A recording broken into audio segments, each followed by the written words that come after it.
Good evening and welcome to Motivational Monday with Luann B. How are you doing this Monday evening? Gosh, it was such a gorgeous day today in Minnesota with beautiful sunshine. Of course, it's February 13th. For us, that's surprising that we had such a beautiful day. The temperatures were, wow, I think 45. I didn't even wear a coat today. If it was 45 in North Carolina where my sister lives, she'd be bundled up in a parka. So it's all in your perspective, isn't it? It's all in your perspective. So we did a writer's retreat a couple of weekends ago. And during that writer's retreat, my friend Beth Anderson was going to present to the writers about publishing their ebook. And she unfortunately took ill that day and was unable to present. So I invited her to come on Motivational Monday and share that with everyone so that I could record it and send it to the participants, or they could join us this evening. And so you all get the benefit of this wise woman's information this evening. So welcome, Beth Anderson, my friend and colleague.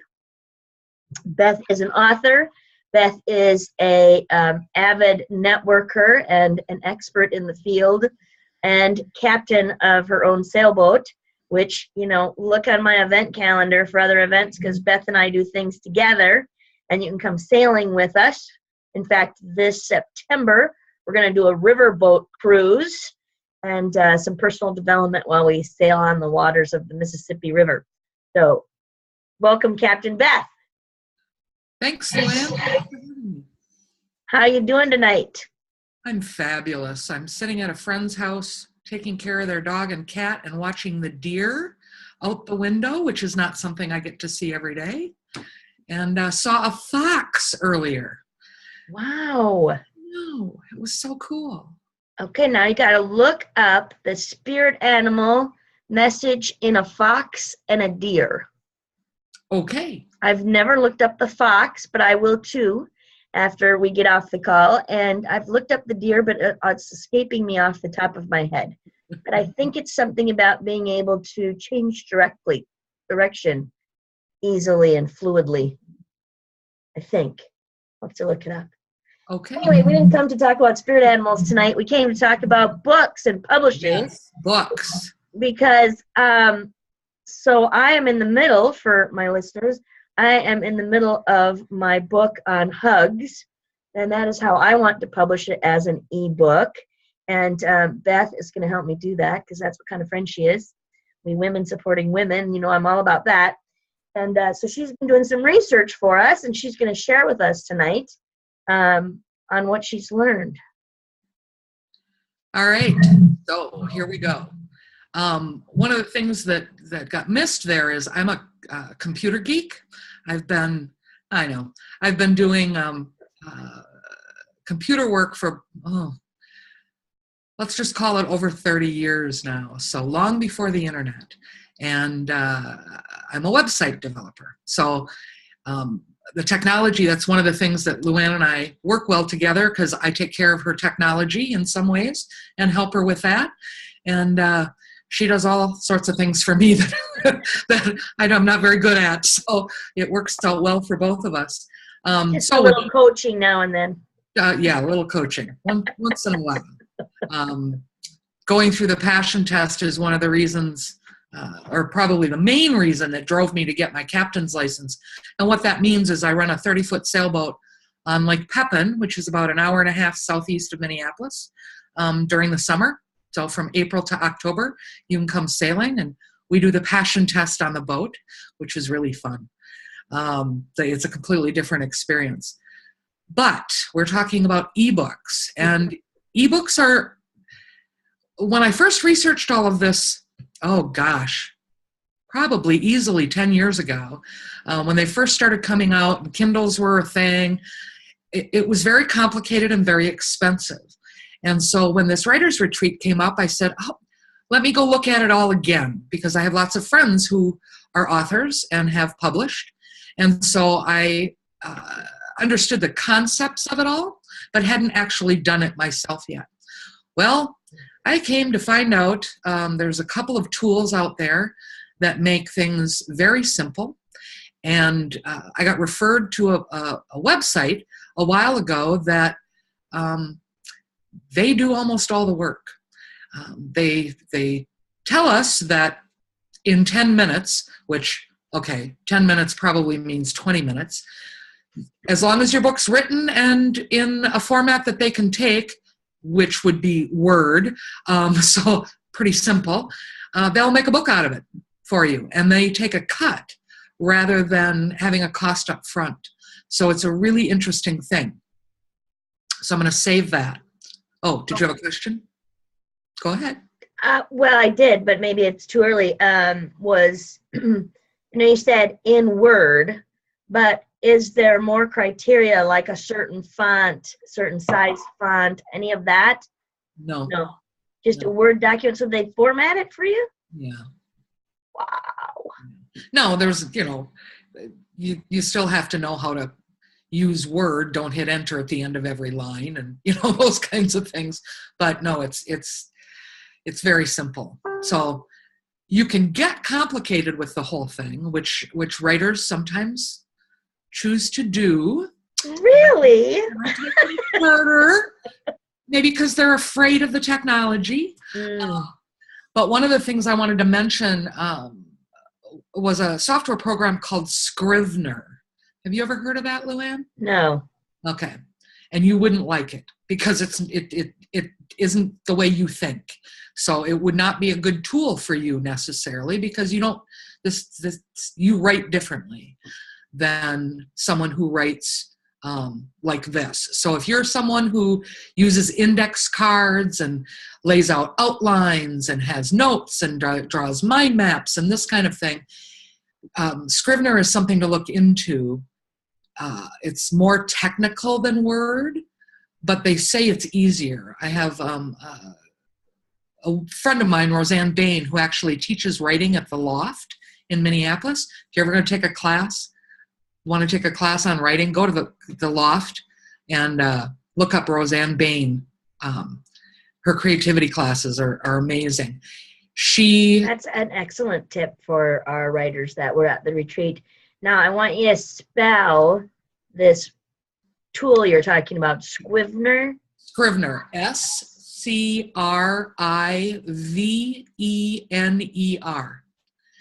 And it's writing software. So instead of using Word, you would use Scrivener. And it's just really cool. You can use organization. It does organization stuff for you. It came out, a guy wrote it for himself in the like 2004. Before, well, right about around the time when I started looking at ebooks as well, when it was a lot more complicated. And so this is just, he uses this to write all of his books, and it's the largest software in the world now, I believe, for authors to use. So interesting. So you can check that out. If you're going to do that, you can save it out to an EPUB or a Mobi, which is the Kindle stuff, the different formats of documents. So if you're not a Microsoft Word person, which most of, I shouldn't say that, but I think most business people are anyway, have learned how to use Word. Yeah. If you want to get further into it, Scrivener is the direction to go to actually write the book. It just is. It's well worth, and it's $40. So there are lots of other softwares out there that you can get for free, but I like software that you pay for, because then you get help with it. So makes sense. Yeah. So someone who is a serious novelist, a research writer, really going to write a series of books or things like that, probably want to invest in something like that. Right. And I would invest in the time to actually learn how to use the tool. Right. It's amazing to me. I mean, I've been working with Microsoft Word since before Windows. So we're talking the early 80s. I've been using that software, and people don't know even, I said to one writer one day, well, you use the table of contents tool, right? And she said, "What? Yeah, see, I could tell by your face. You're going, huh? What? What? It'll do a table of contents for you. Word will? Yes. Oh, goodness gracious. The I know. things one doesn't know. I know. That's why I'm here. That is why she's here. So, go ahead. So for first timers, Word is fine. Right. Know that as amateurs in technology, like myself, that even tools like Word, we don't know everything there is to know about them.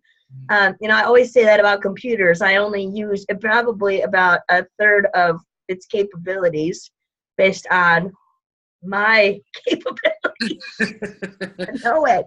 Well, anyway, go ahead. Part of the deal is, take a community ed class, learn the tool. It'll make your life so much easier.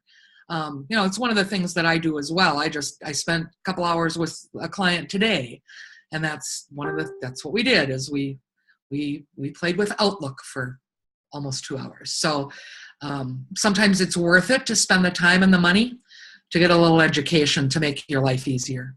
Yeah. But let's talk about ebooks a little bit. You've got to have the book. Why do an ebook? Oftentimes, a lot of reason is because it's so inexpensive. Now, that's in hard cost, because writing a book takes a lot of time. Right. It depends on lots of different things. But let's just talk about some basics with any books that you want to do. One of the challenges with ebooks is because the price point of entry is so low, people are taking it a little more casually than I would like them to.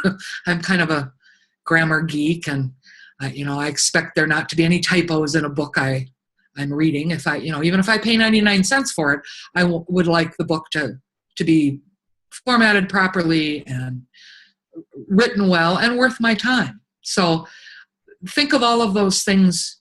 They do still matter.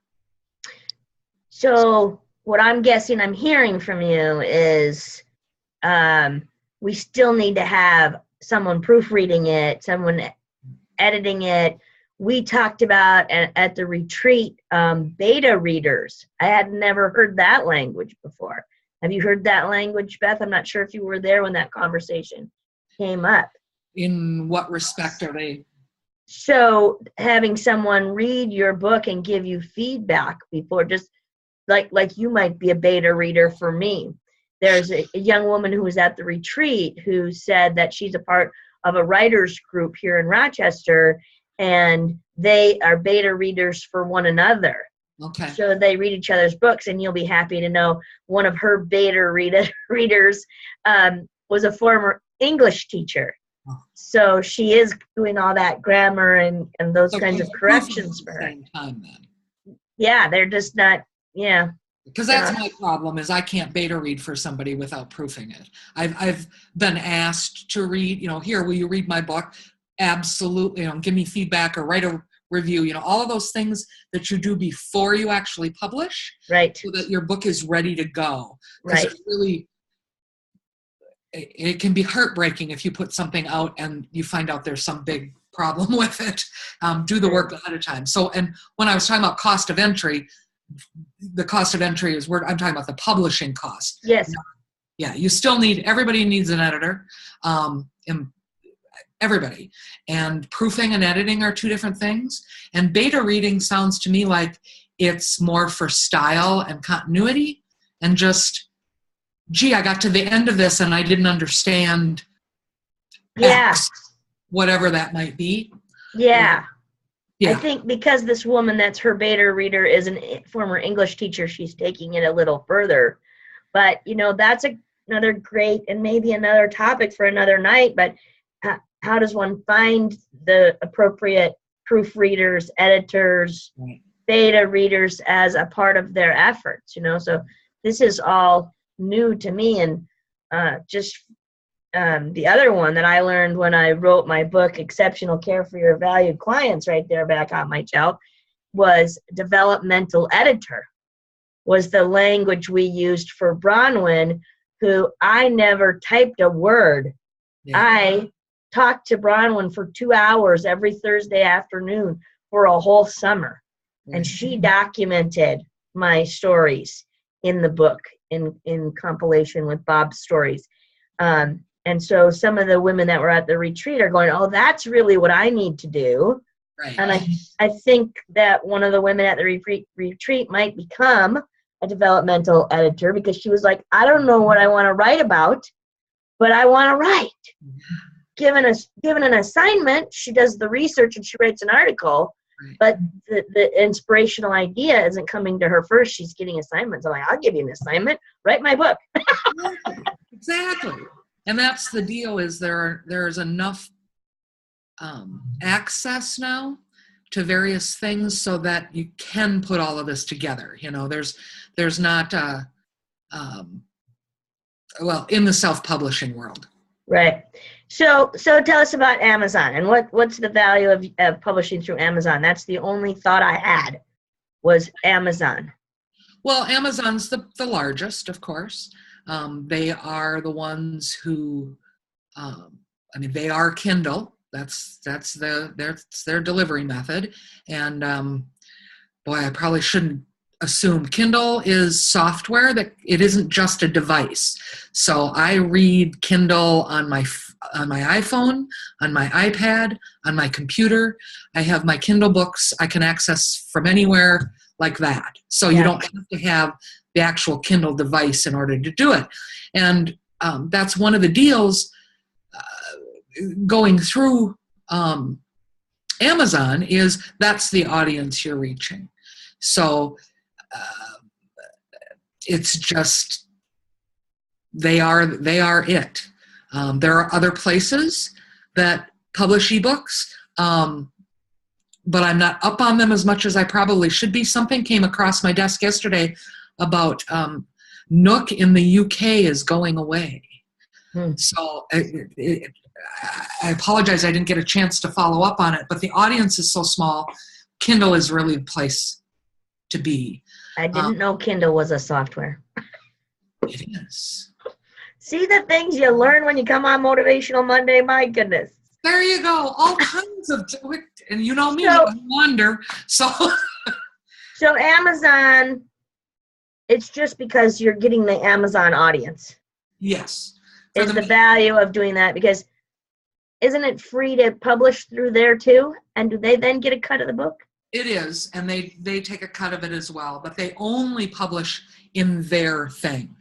So, and so if you go with the other one, which actually I don't know why I didn't just say it earlier. It's draft2digital.com. So it's draft, DRAFT, the number 2, and then digital, DIGITAL.com. And their help is really, their website's laid out really well. And you know me, I'm really critical about websites. Yes. It's honestly, if you have an interest in this, that's where I would send you, is go read everything you can find on there. They're saying in 10 minutes, if you got the book done, in 10 minutes we can publish it for you. They'll give you the ISBN number for free. They take 10%. So then how does it get marketed if it's not on Amazon? Well, there's the rub. And that's what, that to me is the more interesting part about all of this, because the other stuff has become kind of a commodity, but the marketing is always still the crux of it. The vast majority of books that you sell, somewhere between 80 and 90%, are of self-published memoir type books, where you tell the story of your childhood growing up on the Iron Range or something. Right. Vast majority of those books are going to be purchased by people you already know. They just are. And if you can sell 100 of them, you're doing fabulously. Now, when you start to get into niche markets, then it gets a little bit more interesting. So that's what the marketing thing is all about. So what I would, some things to consider before you start. So you need to tell people that you're an author. Okay. So make sure that your Facebook profile, if you have an author or a business page, which maybe you should, it's another thing to consider on Facebook. It's more upkeep, but it's also depends on how you use it. But Facebook, make sure that all that's updated. Make sure your LinkedIn is updated. Make sure your business website is updated. I went to a dear friend's website one day and realized she was missing an entire piece of what she does, and it's the one thing she wants to focus on. So, let's make sure all of those pieces are in place. It's really good. We end up forgetting about it. I have clients that haven't updated websites. I got a phone call from somebody last summer. She hadn't updated the website in 7 years since I created it for her. And her entire business had changed, but she kind of just forgot about her website. So make sure that you've got a website. Make sure you got a title that makes sense. Have you even researched titles? I know you and I, can we talk about your book? Of course.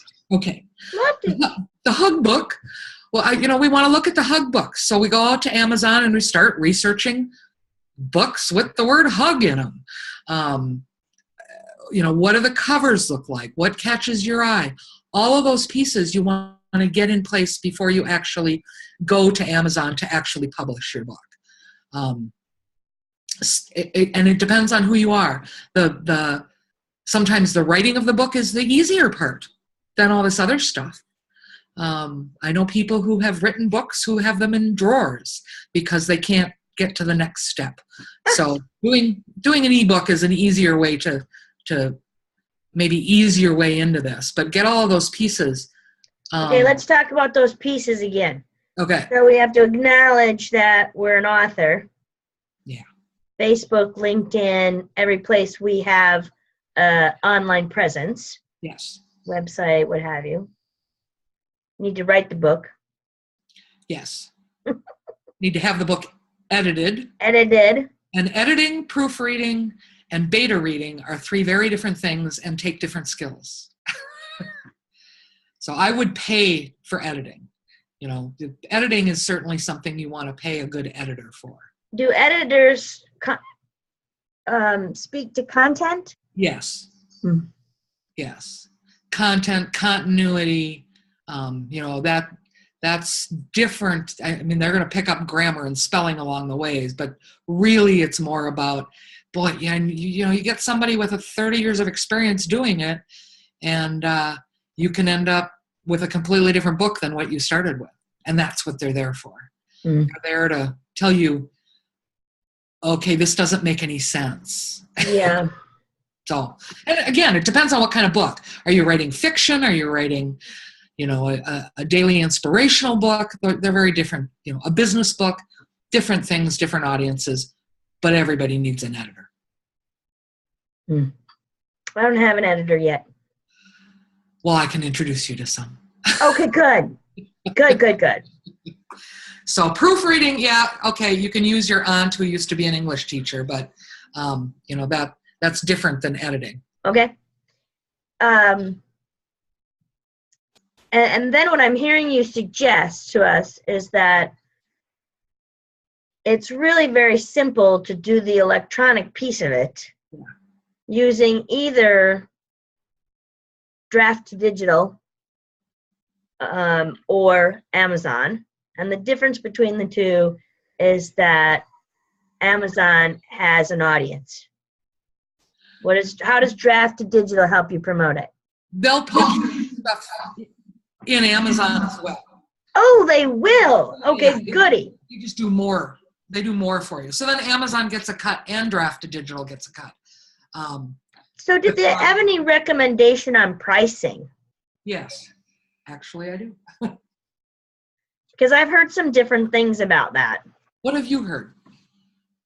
I heard you got to keep it under $9.99 and go as low as 99 cents. And the gentleman that was doing this presentation said he'd stick around average, between $2.99 and $4.99. Okay. I think it depends on your audience. If we're talking about your first book, one of the things that my author groups, because I asked them that question, you know, what I mean, that the subject comes up quite a bit, and they tend to land on $9.99 because Amazon will discount it on you. There are parameters in which they will put it on sale and do different things with it. You're going to end up wanting to put it on sale. Yeah. And you need to make sure that there's enough of a sale there to make it a difference. Right. So, and again, it depends on the time. I mean, if you've got a 30-page book with 8 tips in it, or a 500-page novel, those are two different audiences. So, Sure. your audience too. Who's your competition and what are they charging? Right. Who's in your same niche and what are they charging? Exactly. So Amazon, when I did go and look at Amazon, Amazon had a list of all kinds of different niches. And that was the other thing that this gentleman talked about, was find a category that has smaller numbers in it. Right. Because if you can find a category that has smaller numbers in it, you got a better chance of rising to the top of that category. Right. So for example, I wouldn't want to just go into personal development category on my hug book. You know, it'd be like, never come to the top, right?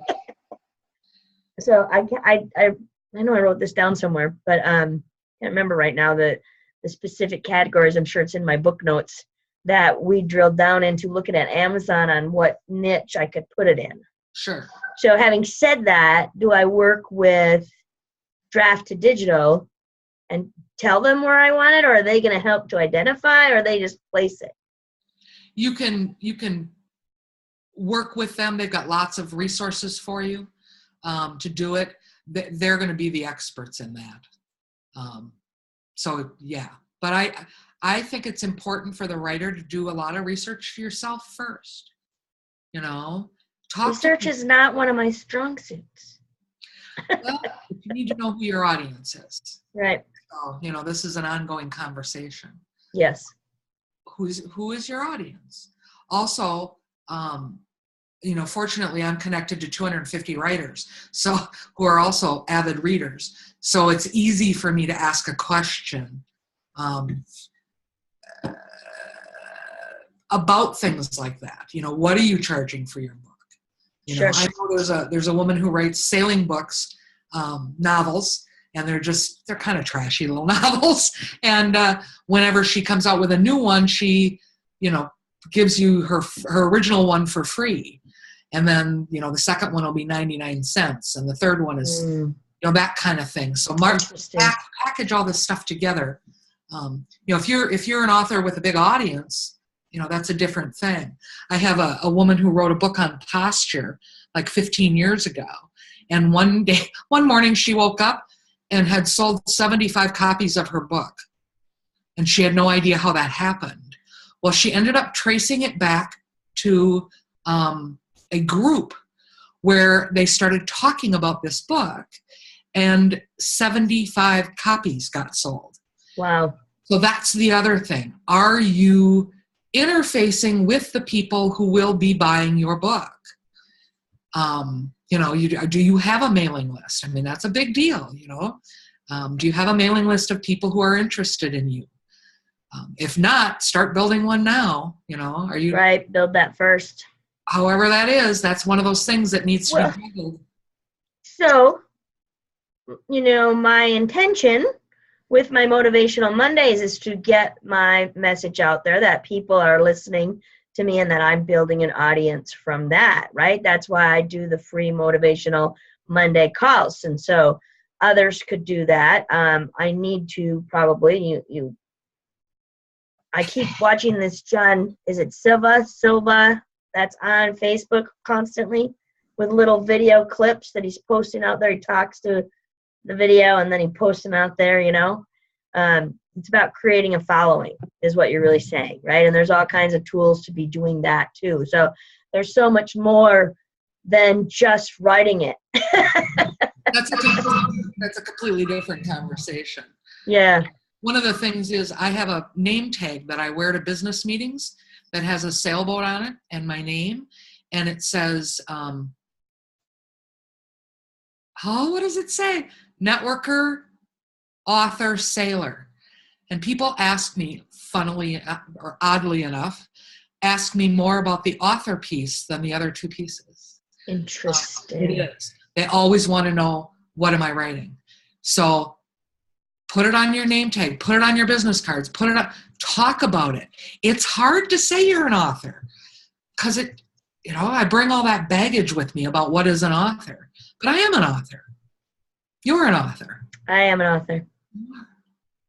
So. Right? And that's a reminder right there, as the way I said that, I am an author, right? Tanya was on last week and we talked about the first 3 words that come out of your mouth and how impactful those are on the energy you're creating around yourself, right? And so to shift that vibration is to say things just like that. I am an author. Right. Right? And so that we start to live and own that and shift it. So one other question I had quick, and we're going to run out of time otherwise, is that I knew we would, Beth's going, I only got about 20 minutes. I'm like, we'll chat. Anyway, pictures. I have a cartoon about hugs that someone sent me, and I did enough research that I know that I can go to this cartoonist and ask for permission to reprint that cartoon in my book. How do I put a picture in an ebook? Is that possible to put a picture? Yes. Yes. Okay. There's no short answer, but yes. There's. That's the short answer is yes, there is. Yes. It needs to be.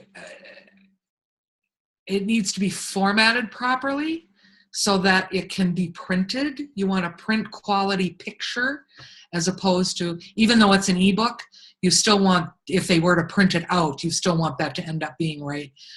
So that's just minor tech detail. Minor tech stuff. See, that's the way she talks. This is so how we support each other, right? She's got all the techie. I would never call her a geek the way she called herself, so that's why I didn't say that. But she supports me in all my technology, and so she can support you too. If you need help with technology, if you need a website designed, if you got any questions, she's always open to hearing from people and supporting people just the way that I am. And I know that I am, and open to supporting people. So Beth, how can they reach you? If somebody wants some support. I didn't prepare her for this. Well, no, I'm pausing because I'm moving my technology. I'm moving my website, and I'm in the process. And there's a 7-day window, and it's not going to be back up again until next week. But it's the name of my company is plum-creek.com. It's Plum Creek Consulting, but it's PLUM, like the color, -CREEK.com. And yes, it's named after a Laura Ingalls Wilder book. And yes, I live in Pepin, Wisconsin, where she was born. So there you go. Now you'll remember who I am. So cute. Yeah. And on the weekend of our writers' retreat, it was Laura Ingalls Wilder's 150th birthday, and we were in Pepin, Wisconsin. It was so universally aligned, so cool. It was. So perfect. Yeah. So it's also, if they could email you in lieu of your website being active, right? It's Beth M. Anderson. No, it's Beth.Anderson at plum-creek.com. At plum-creek.com. See, and I'll memorize these things. I just have it permanently in my email, So it's okay. It's okay. It's all good, right? Well, this was fun. I enjoyed having you on the call with me tonight. Thank you. And for you all to hang out with Beth and I and have fabulous weekends or week retreats or go sailing with us when the ice melts. It is melting. There's open water all over the lake. Yes, so you know where to find those events is on luannb.com, luannb.com under the events calendar, and you can find all kinds of opportunities to hang out with us and learn tons of information and have fun. All right. Right? Yes. All right, so signing off for Motivational Monday tonight. Well, hopefully we'll see you next Monday. and come talk with me. It's all about free conversation and getting good advice. So would love to have you join us live. Thanks for listening.